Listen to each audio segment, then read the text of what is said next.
നമസ്കാരം, സിംപ്ലി മിത്രൻസിലേക്ക് സ്വാഗതം. അപ്പോൾ ഞങ്ങൾക്ക് ഇന്ന് കുറച്ച് അമ്പട്ട വരയ്ക്കാനുണ്ട്. അമ്പട്ട കുറേ ഉണ്ടായി, എല്ലാ ബാവലും കൊണ്ടായിട്ട് എന്തും ഇല്ല. ഇപ്പോൾ ഇന്ന് നോക്കുമ്പോൾ വളയട്ടെ നേർത്തിട്ട് എന്ത് ബാക്കിയില്ല. അപ്പോൾ കുറച്ച് അമ്പട്ട പറിക്കാനുണ്ട്. ഈ അമ്പട്ട ഇത് മധുരത്തിൻ്റെ അമ്പട്ട, ഞങ്ങൾ കസി അമ്പട്ട എന്ന് പറയും. മറ്റേ പുളി ഉണ്ടതല്ല, അതിൻ്റെ ഉള്ളിൽ വിത്തൊന്നും ഉണ്ടാവില്ല. വിത്തതിൻ്റെ കൊട്ട വെറു ചെറിയ ഇതായിട്ട് കൊട്ട, അങ്ങനത്തെ ഒരു അമ്പട്ട. അപ്പോൾ ഇത് ഇന്നെ ഞങ്ങൾക്ക് സാറ് കറിയാക്കാനാണ്, ബന്ദിയാക്കാനാണ്, ഗൊജ്ജു ആക്കാനാണ്, കൊത്തലെല്ലാം ആക്കാനാണ്. അപ്പോൾ ഞാൻ കുറച്ച് എടുത്തിട്ട് മുളകിച്ചിട്ട് കുറച്ച് ബന്തി വെക്കുന്നതാണ് വിചാരിക്കുന്നത്. അപ്പോൾ എൻ്റെ ഓനതാ തോട്ടി പിടിച്ചിട്ട് റെഡി ആയിട്ടുണ്ട് ഇതാ. അപ്പോൾ നമുക്ക് കുറച്ച് അമ്പട്ട പറിക്കാൻ കുറേ ഉണ്ടായി, എല്ലാ ഭാഗം കൊണ്ടുപോയി. പൊത്തങ്ങ നല്ല പാങ്ങാണ്. നമ്മളെ കാട്ടുമാങ്ങ ഇല്ലേ, കാട്ടുമാങ്ങ തിന്ന പോലെ തിന്നാനും നല്ലതാണ്. പിന്നെ വെളുത്തെങ്കിൽ ഞങ്ങൾക്ക് മുറിച്ചിട്ട് ഉപ്പേരിടാനും ആണ്. അപ്പോൾ ഇത്ര പറിച്ചിന് അമ്പട്ട. ഇത് ഇത്ര പാടാൽക്കില്ല, 4 ഉണ്ടൊക്കെ ഒരു കറി വെക്കാനാന്ന്.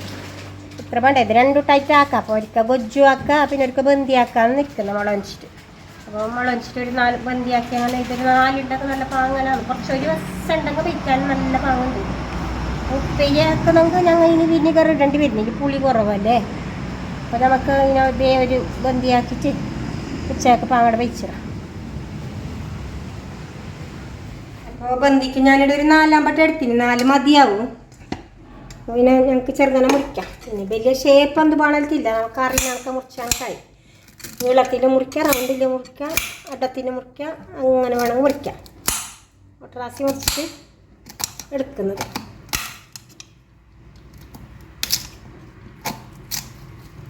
നല്ല പാകത്തിന് വെളിഞ്ഞ് ഞാൻ പട്ട ഗൊജ്ജലാക്കാൻ നല്ല ഉണ്ടാവും. എനിക്ക് ഗൊജ്ജാക്കിയിട്ട് കാണിക്കാമോ നിങ്ങൾക്ക്? ഞാനിപ്പോൾ ഇത് ബന്ദിയാക്കുന്നത്. ഇതും കടിച്ചിട്ട് തിന്നാൽ ഇതിൻ്റെ കൊട്ടൊന്നും ഇല്ല മാത്രം ഇതിൻ്റെ ഉള്ളിൽ.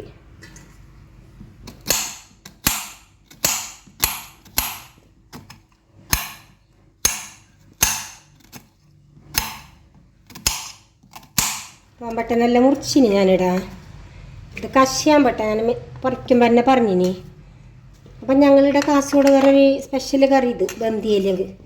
ഞങ്ങൾ അതിൽ എല്ലാ ധാന്യത്തിൽ ബന്തി വെക്കും. ബഗട, കടല, തോര, പിന്നെ ബാള എല്ലാം ബന്തി വെക്കും. ഇപ്പോൾ ഈ തേങ്ങക്ക് നല്ലോണം വിലയേണ്ട സമയത്ത് ഇങ്ങനെ ബന്തി വെച്ചെങ്കിൽ തേങ്ങ ലാഭാക്കാം, മണത്തോടെ ബേക്കുകയും ചെയ്യാം. അപ്പോൾ ഇനിയിപ്പോൾ ഞാൻ 1 ഗ്ലാസ് വെള്ളം ഇട്ടിട്ട് കൊടുക്കുന്നത്. ഇതിപ്പോൾ തൽക്കാലം വേകാൻ എത്ര മതി. പിന്നെ നമുക്കിത് പിന്നെ ബന്ദിക്ക് എത്ര വെള്ളം വേണോ കൂട്ടാം. അപ്പോൾ വേഗം വെക്കാം ഇതിനെ.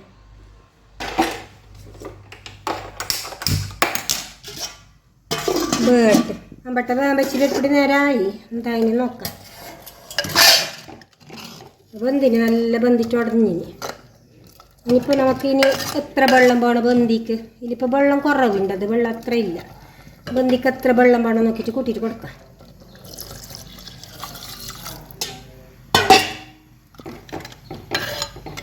ഇത്ര വെള്ളം മതിയാവും. ഉപ്പിട്ടിട്ട് കൊടുക്കണം. ഉപ്പിട്ടിനി അങ്ങനെ ഇളക്കിയിട്ട് എപ്പോഴും ഇതായിട്ട് നല്ല പതുക്കണം. അത് പൊത്തിയിട്ട് വെക്കാം. അപ്പോൾ നല്ല പച്ചോണ്ടുണ്ട് ഇത്. നെരുപ്പൊടി പുളി കാണണം. അപ്പോൾ പുളി ശരിയാക്കാനിട്ട് ഒരു കണ്ട ബെല്ലും ഇടാം.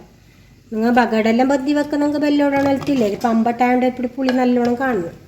അപ്പോൾ എല്ലാം അഡ്ജസ്റ്റ് ആക്കാൻ വേണ്ടിയിട്ട് പുളിയും ഉപ്പും എല്ലാം അഡ്ജസ്റ്റ് ആക്കാനിട്ട് ഒരു കണ്ട ബെല്ലും ഇട്ടി ഞാനിപ്പോൾ. ഇനി നല്ലോണം പതുക്കട്ടെ. അപ്പോഴത്തേക്ക് നമുക്ക് ഇനി കലം പോരാൻ നോക്കാം. അമ്പട്ടയ്ക്ക് കലം പോരാൻ വേണ്ടിയിട്ട് ഒരു പാത്രം അടുപ്പിൽ വെച്ച് ഞാൻ പാത്രം ചൂടാട്ട് എപ്പോഴേ. അപ്പോൾ പാത്രം നല്ല ചൂടായിന്. തേങ്ങ എണ്ണ അതിലേക്ക്.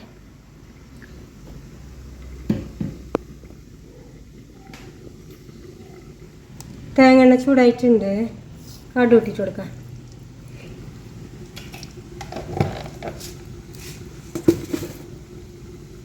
അപ്പോൾ കടുക് പൊട്ടാൻ തുടങ്ങി.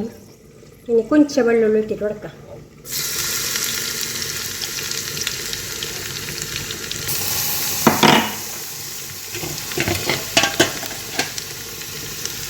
വെള്ളുള്ളി കായാനായിന്. അപ്പം 2 ഇടിമുള്ളിനെ കണ്ടാക്കിയിട്ടിടാം. പിന്നെ കരിയമ്പച്ചപ്പല ഇട്ടിട്ട് കൊടുക്കാം.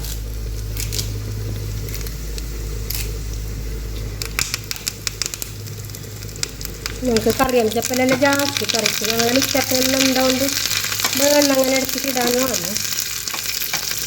പൊടി കായത്തത് കയ്യാലിക്കട്ടല് ഇടിമുളകും വെള്ളുള്ളിയും കായും. അപ്പോൾ ഇത് നല്ല കാഞ്ഞിനി ഇനി കുറച്ച് കുഞ്ചമുളകിൻ്റെ പൊടി ഇട്ട് കൊടുക്കാം. ഇത് തരിയായിട്ട് മിക്സിയിലിട്ടിട്ട് എടുത്തത്, നല്ല നൈസ് പൊടിയല്ല. ഇത് മുളകിൻ്റെ പൊടി കുറച്ചുകൂടെ നല്ല കായും. അപ്പോൾ നല്ല കാഞ്ഞിനി, മുളക് പൊടി നല്ല കാഞ്ഞിട്ടായി.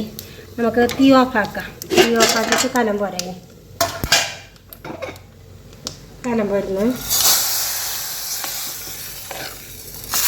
ഞങ്ങൾ ബന്ദിയുടെ റെഡിയായി.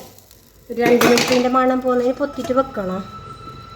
എന്ത് കലം പോർന്നെങ്കിൽ 2 മിനിറ്റ് എപ്പോഴും പൊത്തിയിട്ട് വെക്കണം, എന്നെങ്കിൽ മണം പോകുന്നില്ല. അപ്പോൾ കാസർഗോഡുകാരെ സ്വന്തം മുളകുഞ്ച ബന്ദിയുടെ റെഡിയായി. ബന്ദിനെ ഞങ്ങളുടെ ചെപ്പിടി കറി എന്ന് പറയുന്നത് പറഞ്ഞെങ്കിൽ അരക്കണ്ട, തേങ്ങ ചിരണ്ട, കെട്ടേര് വെച്ചിട്ടാക്കാം. അത്ര ആൾ ചെപ്പിടിയല്ല. ഒരു കുറച്ച് ബന്ദി ഉണ്ടെങ്കിൽ നല്ല ഒരു വട്ട ചോറ് വയ്ക്കാം. പേര് മാത്രം ചെപ്പിടിന്ന്, കറി ചെപ്പിടിയല്ലേ, ഇത് നല്ല ബന്ദിക്കറി. അപ്പോൾ നിങ്ങൾ എളുപ്പത്തിൽ കൈക്ക് കിട്ടുന്ന സാധനം വെച്ചിട്ട് ഇതുപോലെ ബന്ദിയാക്കിയിട്ട് ചോറ് വെച്ചിട്ട് എന്നോട് പറയണം കമൻറ്റിൽ.